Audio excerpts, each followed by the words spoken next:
गतकाली आमे 39 अध्याय पाठ करथिले। आज आमे पढ़िबा 40 अध्याय। 40 अध्याय रे महादेवंकर विवाह विषय पाठ करुछे। आमे बरजात्रीଙ୍କ सहित शिवंकर हिमालय अभिमुखे यात्रा।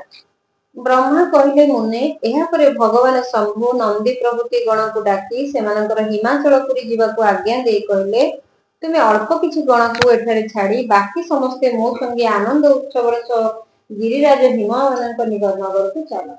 भगवान को आज्ञा पाइबा मात्रे गणेश्वर शंखकर्ण बेकराक्ष विकृत विशाख पारिजात विकृतानन दुन्दुभ कपाल संदारक कंदुक कंडक विष्टंभ पिप्पल सनांदक आवेशन कुंड पर्वतक चंद्रतापन काल कालक महाकाल अग्निक अग्निमुख आदित्य मूर्धा धनावह सनाह कुमुद आमोघ कोकिल सुमंत्र काक पादोदर संतानक मधुपिंग कोकिल पूर्णभद्र नील चतुर्वक्र करण अहिरोमक जजाक्ष शतमन्यु मेघमन्यु काष्ठांगुष्ठ विरूपाक्ष सुकेश वृषभ सनातन तालकेतु षण्मुख चैत्र स्वयं प्रभु लकुलिश लोकांतक दीप्तात्मा दैतांतक भृंगिरिटी देवदेव प्रिय अशनि भानुक प्रमथ वीरभद्र प्रभृति समस्तंकर कोटि कोटि गण और प्रभुतों को साथी धरी बाहर। ये सब जहाँ भी पाठ कले भगवान महादेवंकर ये सब गण मान भगवान महादेवंकर गोटे गोटे रूप रूप से माने निज निज गण मान सहित बाहर भूत मान साथी धरी। नंदी आदि गणराज असंख्य गणों द्वारा परिवेष्टित होई तथा क्षेत्रपाल भैरव मध्य कोटि कोटि गणों को नहीं आनंद उल्लास रे उत्साहर सह चलिले। सेमानकर हजार लेखाए बाहु थिला, मुंडरे जटा मुकुट थिला, मस्तकरे चंद्र गଳାରେ नील चिन्ह थिला। समस्ते त्रिनेत्र धारी थिले, रुद्राक्षर आभूषण पिंधि थिले, उत्तम भस्म धारण करथिले एवं हार कुंडल केउर और मुकुट आदि रे अलंकृत थिले। एही रूपे देवता तथा अन्यान्य गण को संगरे धरी भगवान शंकर निज विवाह निमंते हिमवानक नगर अभिमुखे यात्रा कले। शत्रु को भयभीत कर देउथुवा चंडी देवी रुद्रदेवंकर भौणी साजी खूब आनंद उत्सव करी प्रसन्न चित्तर सेठारे आसी पहुंचिले। से सर्प मानक आभूषण रूपे पिंधिथिले। से प्रेत उपरे आरूढ़ होई मुंडरे गोटे सुना कलश मुंडेइथिले। कलशटी अत्यंत दीप्तिमान थिला। मुने सेठारे कोटि कोटि विकराल रूपधारी दिव्य भूतगण शोभा पाउथिले। सेमानकर रूप रंग अनेक प्रकार थिला। डमरुर डिमी डिमी घोषरे भेरी मानकर भीषण नादरे और शंख गुड़िकर गभीर ध्वनि रे खूब कोलाहल हेउथिला। ताहा जगतर मंगल करिवा सहित अमंगल खंडन करुथिला। देवगण शिवगण पछे पछे चलुथिले एवं उत्सुकतारे बरजात्रींकर अनुसरण करुथिले। सिद्ध और लोकपाल माने देवतांक सांगरे थिले। देवमंडलीर मध्य भागरे गरुड़ पृष्ठरे विराजमान थिले लक्ष्मीपति विष्णु। उन्हें विष्णु को मस्तक उपरे महान छत्र शोभा पाउथिला। तांकर दुई पार्श्वरे चामर पका जाउथिला। से तांको पार्षदंक द्वारा परिवेष्टित थिले।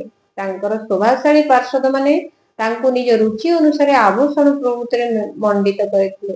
सेहीपरि मो मध्य मूर्तिमान वेद पुराण आगम सनकादि सिद्धगण प्रजापति मोर पुत्रगण तथा अन्यान्य परिजनों मेल शोभा मंडित हो यात्रा करुथिले एवं शिवंक सेवारे तत्पर थिले। देवराज इंद्र मध्य नाना प्रकार अलंकार रे विभूषित हेले एवं ऐरावत हस्ती पृष्ठ रे आरूढ़ होई तांको सैनिक गहनारे शोभा पाउथिले। बरजात्रींक संगरे अनेक ऋषिमुनि मध्य आपणा तेजरे सुशोभित हेउथिले। सेमाने शिवंक विवाह देखिबाकू अत्यंत उत्कंठित थिले। साकिनी धातुदान बेताल ब्रह्म राक्षस भूत प्रेत पिशाच प्रथम आदि गण तुम्बुरु नारद हा हा हु हु आदि श्रेष्ठ गंधर्व किन्नर मध्य सहर्ष वाद्यनाद करी चलुथिले। समस्त जन्म जगन्माता देवकन्या गायत्री सावित्री लक्ष्मी अन्यान्य देवांगना तथा देवपत्नी माने मध्य जो माने जगतर माता अटंती से माने समस्ते शिवंकर विवाह हेउथबा जानि बहु आनंद से सम्मिलित हेउथिले।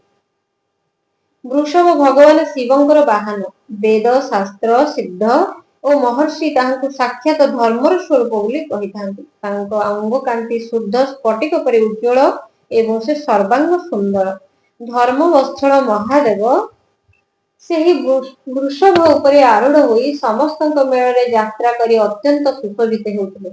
ଦେବର୍ଷିଙ୍କ ସମୁଦାୟ ତାଙ୍କ ସେବାରେ ଉପସ୍ଥିତ ଥିଲେ।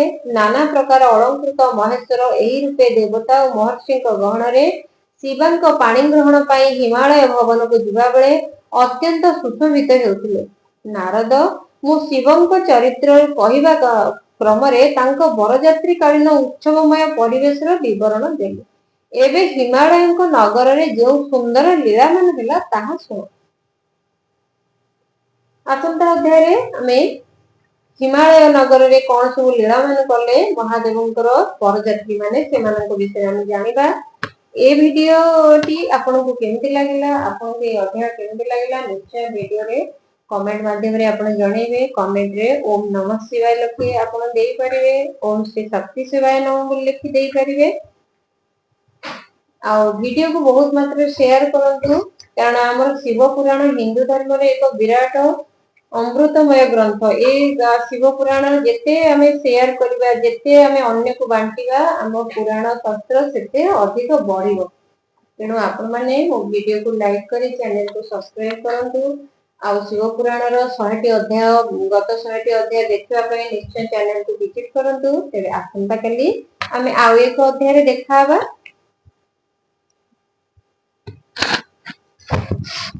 नमः शिवाय।